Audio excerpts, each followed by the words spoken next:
The Wellness Hour. An in-depth discussion with today's top physicians and medical leaders. And now, your host, Randy Alvarez.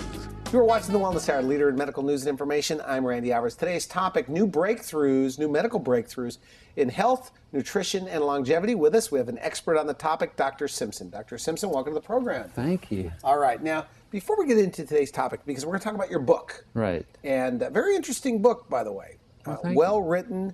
Tell me a little bit about your background, your training. Board certified otolaryngologist. You're doing a lot of surgeries. Right. How did you get involved in this regenerative medicine or integrative medicine?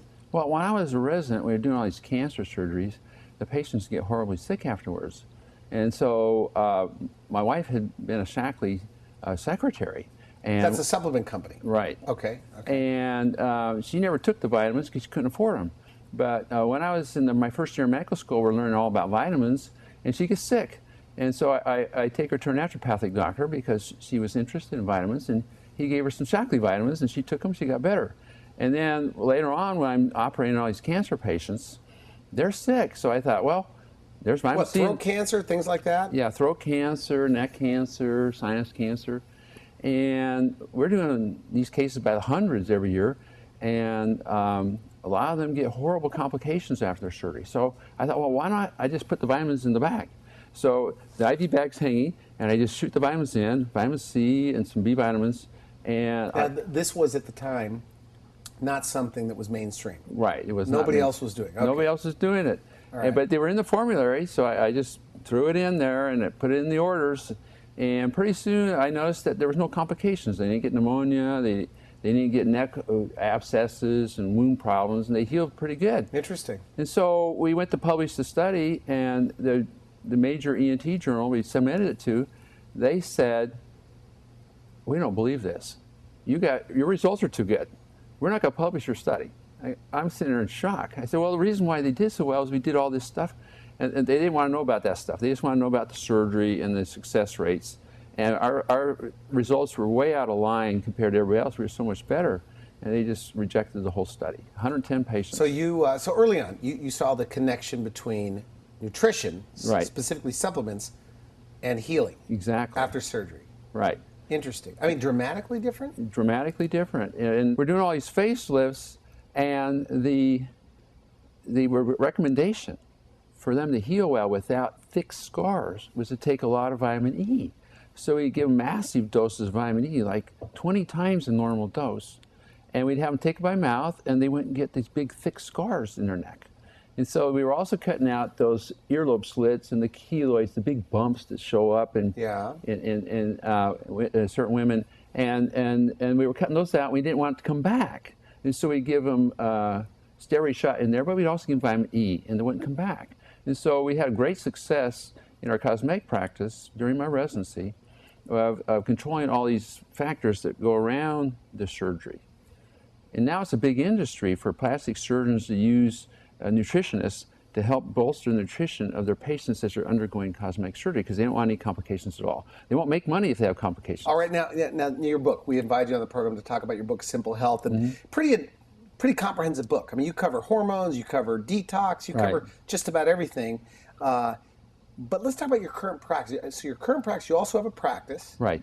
And you do what? Your standard otolaryngology stuff? Right. I do head, neck. Sinus surgery, head and neck cancer. I do cosmetic surgery on the face.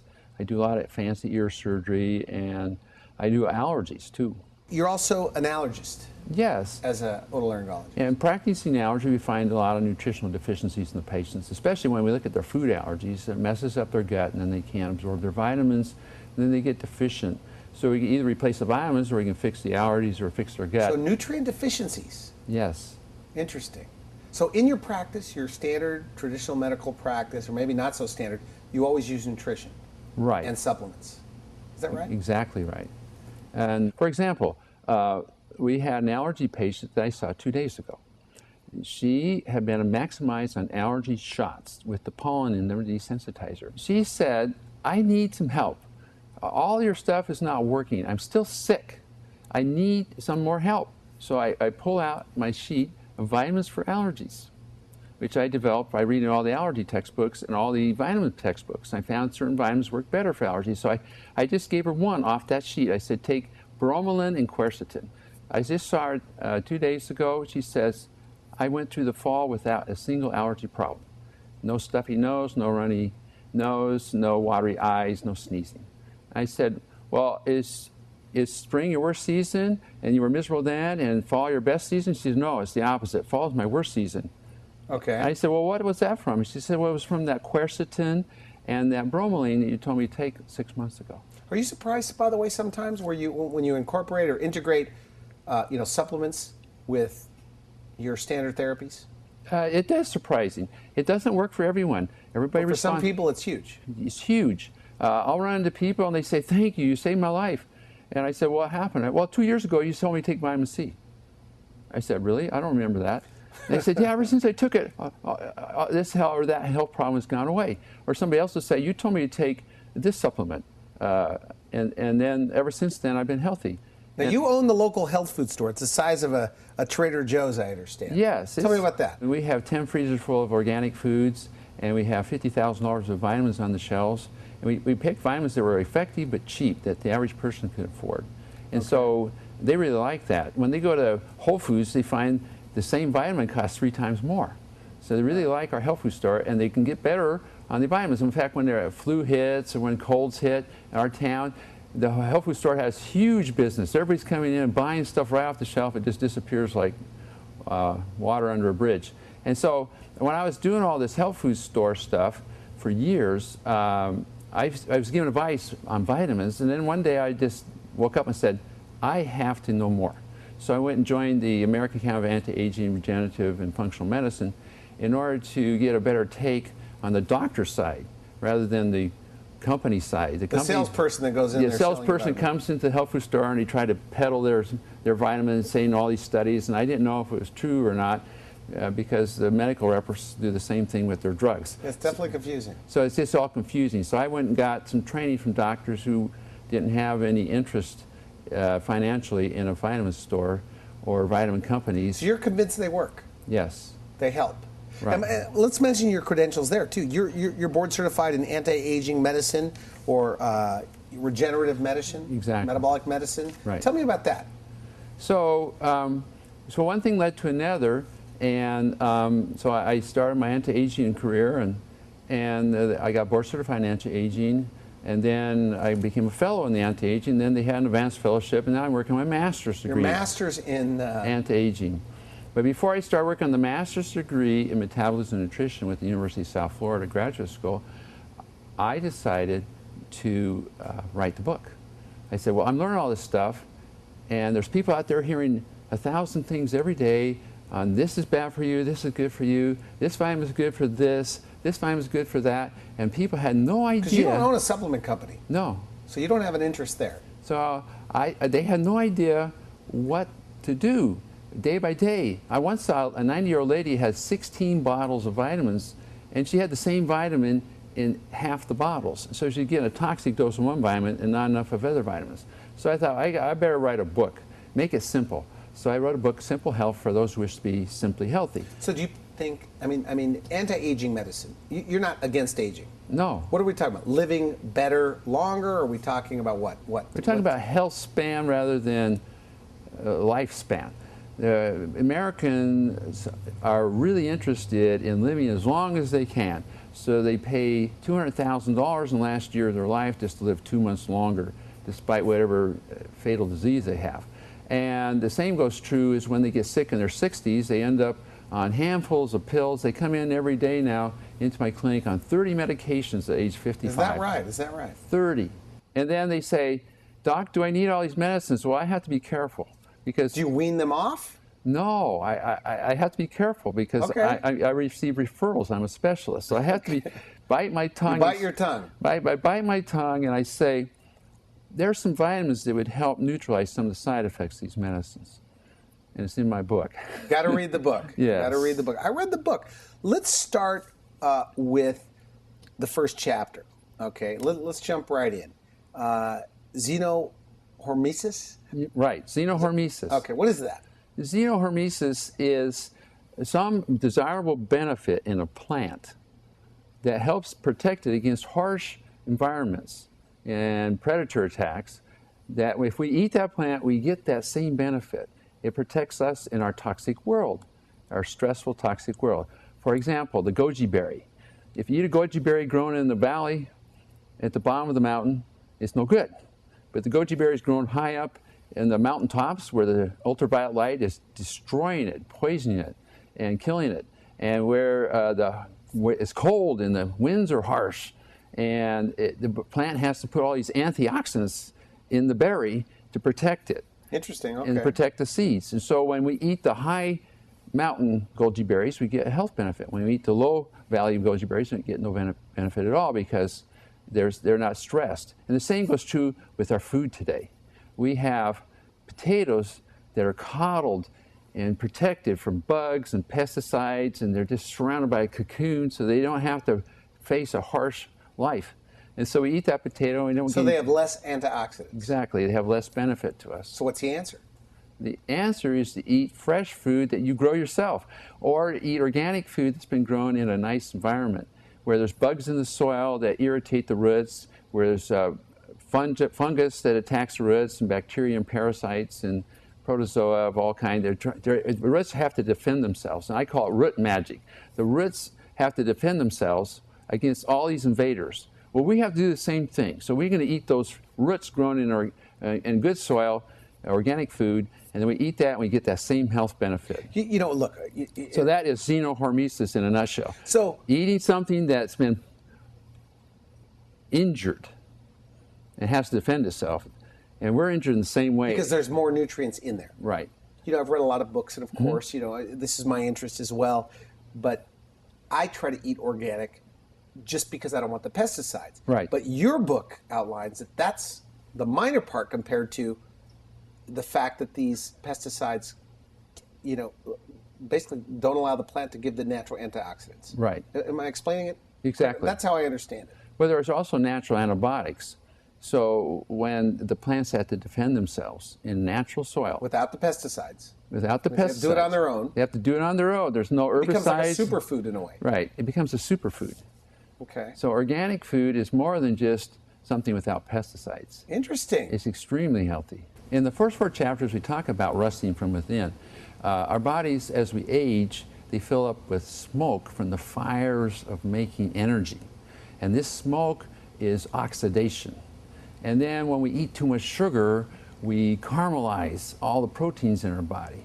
We put sugar on them, so it looks like caramel, and it's sticky, and it grabs hold of viruses and yeast and everything we don't want. And so we get sicker and sicker and sicker from all this aging process that's going on in our body. We call the sugar thing advanced glycosylation end products, AGE. Well, AGE is an acronym for we're aging.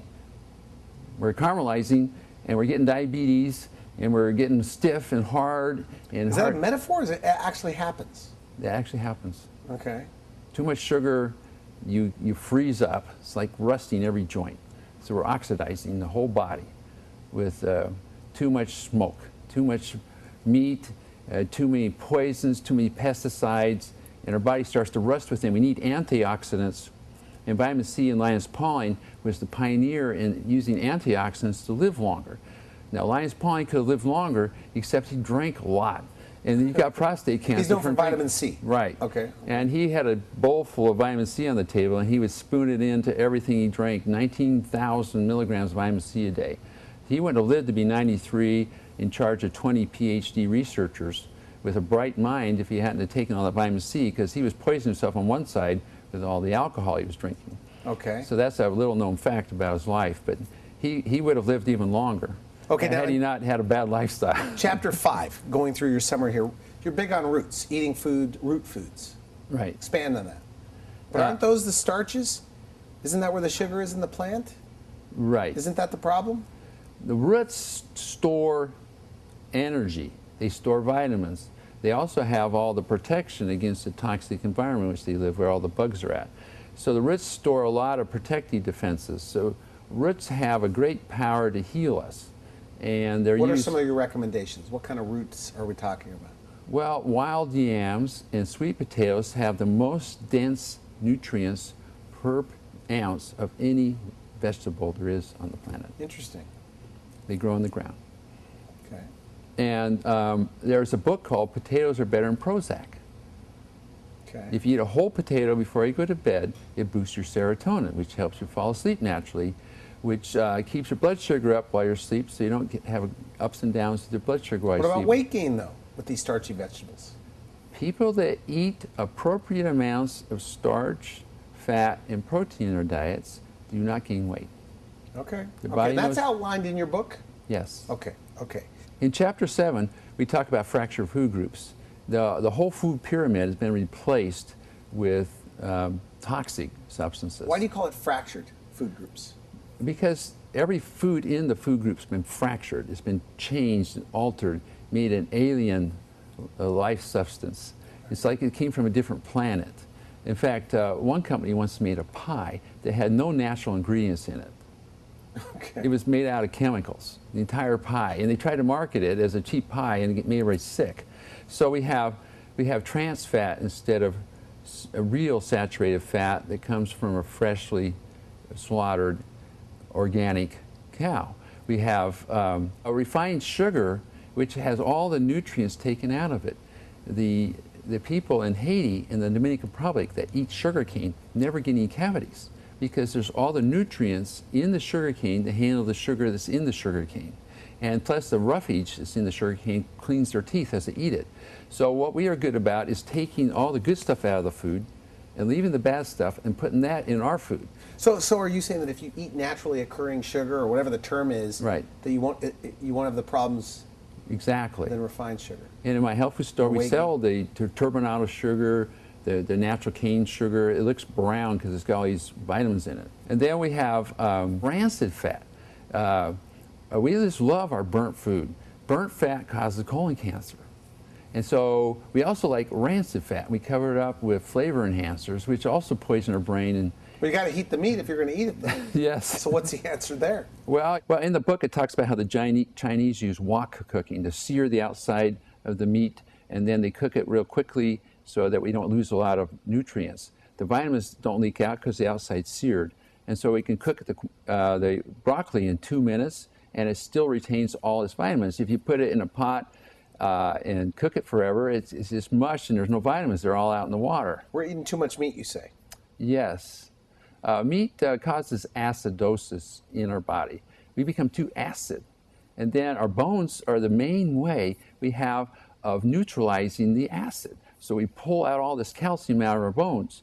Well, we pull out too much. Well, it ends up in our coronaries. It ends up in our gallbladder as stones. It ends up in our kidneys as stones. It ends up in our coronaries as calcifications.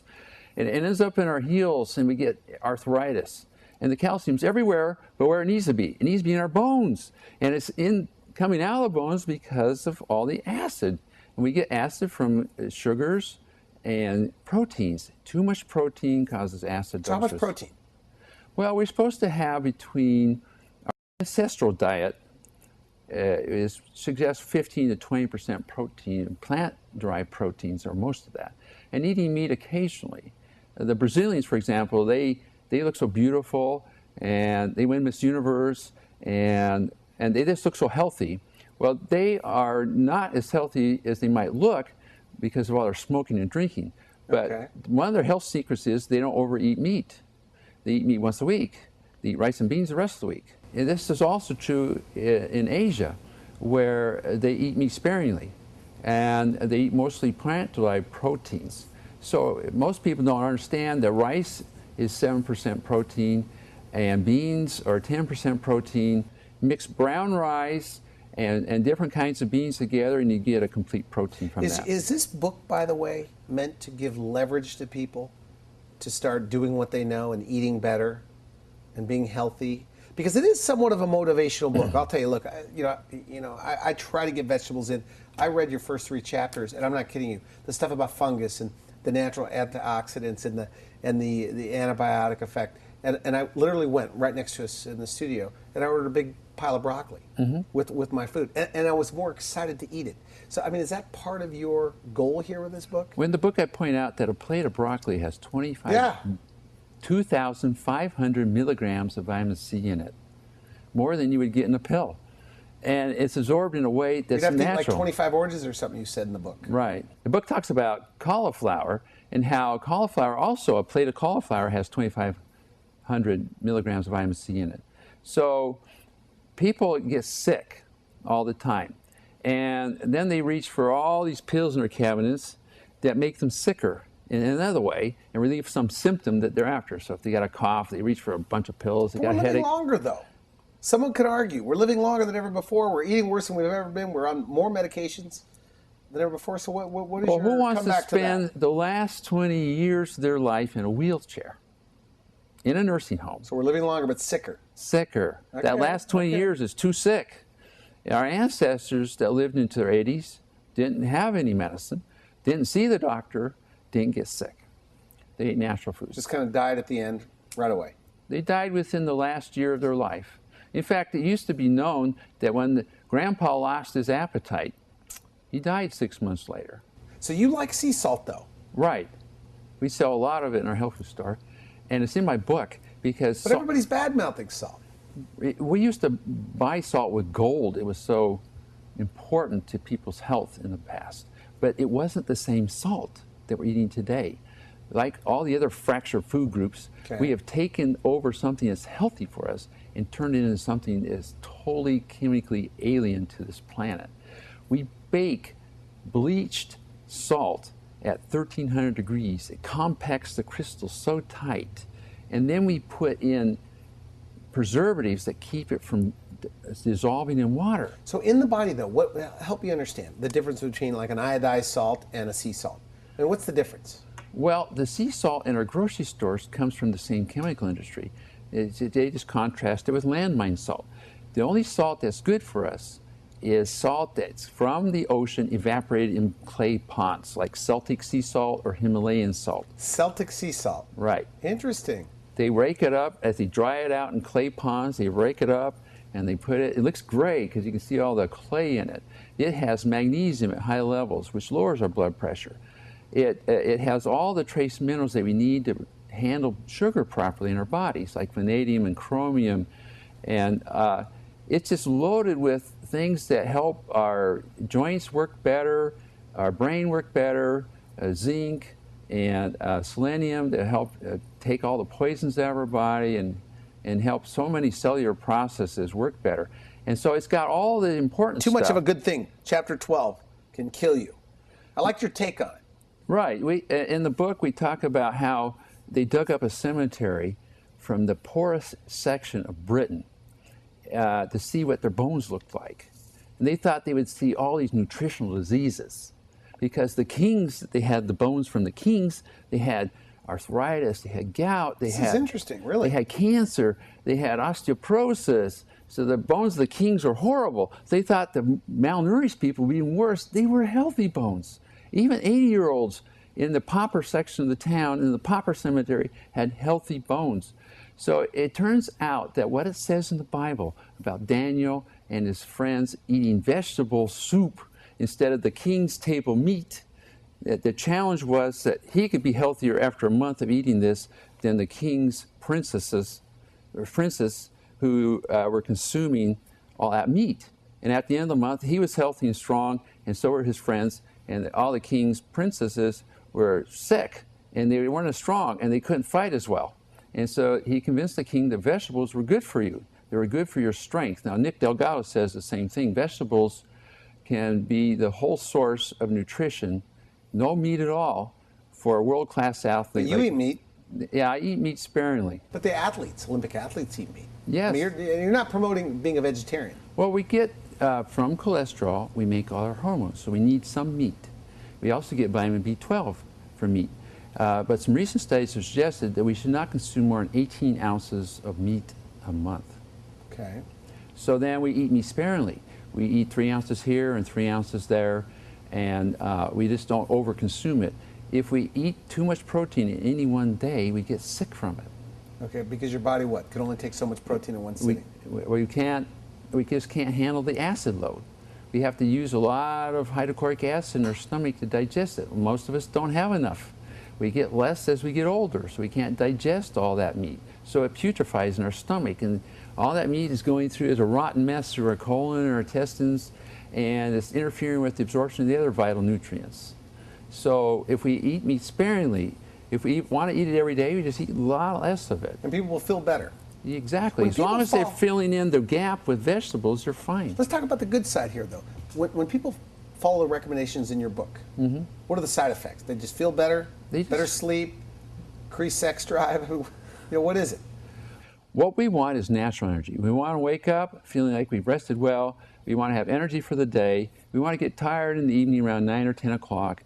And we want to be able to fall asleep normally and sleep a good 8 hours, which is necessary for good health. And we want to have the energy for the regular amount of activities in our lives. If we over-exercise, if we overeat, overconsume meat proteins, we start putting a drag on that energy. We're tying up all little powerhouses in our cells trying to handle the processing of food. Over 30% of our calories is used up to process food. Okay. So if you overconsume food, then we're tying up all this energy machinery. And so Schwarzenegger is good at saying white sugar is white death. So we're just putting too much calories in there, and then we just tie up all the machinery in our body, handling that, and there's no energy left over to live, to be healthy, to have a clear mind, to be happy, have joy. Okay. Now, moving right along, exercise. How much exercise do you recommend? Well, exercise is beneficial to everybody. We are genetically programmed to run on the African savanna, to run like the wind, and to run all day. So we're actually programmed to exercise. Our ancestors were all farmers, and they all had to work physically, manually. My grandfather was a dairy farmer on my mother's side, and my other grandfather was a sugar beet farmer on the other side. And it was a lot of hard work for my parents. And so we had a garden in our backyard, and they made me work at it just like they worked when they were growing up on the garden. And so we're meant to exercise. If we over-exercise, we produce too much of that fire and oxidation in our body. And then we use up all our antioxidants, and then we're having the short end of the stick. And there's a syndrome called overtraining syndrome, where you exercise too much and now you've lost your peak performance. You can't go out there and run the marathon in a peak record time for yourself. You can't set your personal record when you've got overtraining syndrome. So overtraining syndrome, you're just using up all the vitamins and nutrients, the antioxidants that you need to live every day. And so we have to have an appropriate amount of exercise. We should exercise till we feel invigorated, and no more. If we exercise till we're profoundly exhausted, we just used up everything we need to live. Okay. And then it's going to take a lot of vitamins and a lot of rest to overcome that. Now moving on, the cortisol. Yeah. A lot of, very fascinating chapter about cortisol. Tell us about cortisol. Cortisol is like the prison warden at Alcatraz. I have a chapter called Alcatraz, the Hormone Hell. And the way you would go to Alcatraz, and the warden of the prison is cortisol. And cortisol can take over our bodies.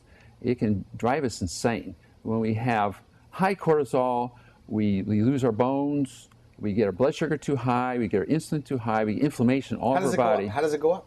It goes up with stress. What is it? It's a stress hormone. Okay. Cortisol is released whenever we're excited or nervous, or have a lot of work to do, or work too long in hours, or overconsume toxic food, or exercise too much, or have too many fears in our lives. What about not enough sleep? Not enough sleep is directly associated. When people are awake all night with their cell phone texting and their video and their friends on the internet, and they don't get any sleep, their cortisol is high all night, it'll be low all day. When cortisol is low, the opposite problem happens. We get irritable, we get angry, we project anger onto other people. We imagine evil in everybody's slots. So when cortisol is high?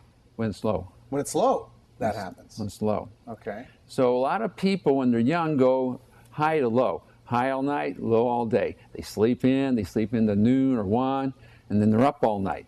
They've reversed the circadian rhythm where we're supposed to be asleep when it's dark, because our hormones work better when we're asleep when it's dark. And we can neutralize all the poisons in our body when we're asleep when it's dark. melatonin is released, which is our #1 antioxidant while we sleep.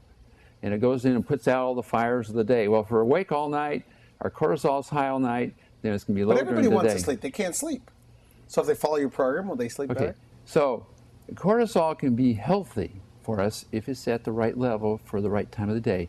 We're supposed to be high in the morning so we can wake up and be invigorated, and it's supposed to give us a big boost of energy through the day. If we run, it's supposed to go up, so it raises our blood sugar, so blood sugar goes to the muscles so we can run faster. When we relax, it's supposed to come down to a normal level. If we don't have enough blood sugar, we can't think clearly. But if we overdo it, we can only put out 40 milligrams a day. So if we use up our cortisol, it's gone, and we can't replenish it without sleep. And now we're exhausted, we're angry, we're irritable. So how do you turn it around? So you have to put balance in your life. It's all in the book about balancing your activities and getting the proper sleep.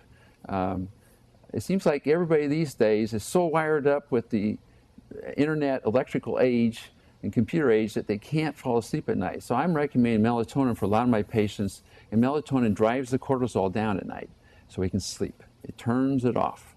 It pushes it down. And it's a really good way to get a good night's rest. And then everybody's different on melatonin, so that's in the book on which dose is right for you. Okay, now what about hormones, by the way, bioidentical hormones? Well, a good part of anti-aging, which I'm board certified in, is bioidentical hormones. So we talk a lot about in the book how different hormones have different functions in our body. But basically, cortisol can turn off every hormone function in our body. So we might have the appropriate levels for our age and for our activity, but have no hormones. No hormone action at all. So the function of the hormone is destroyed by high cortisol. So then we feel older than we are. And as we age gracefully, the ovaries quit making estrogen. Then the adrenal gland takes over, makes more estrogen. But the adrenal gland also makes cortisol.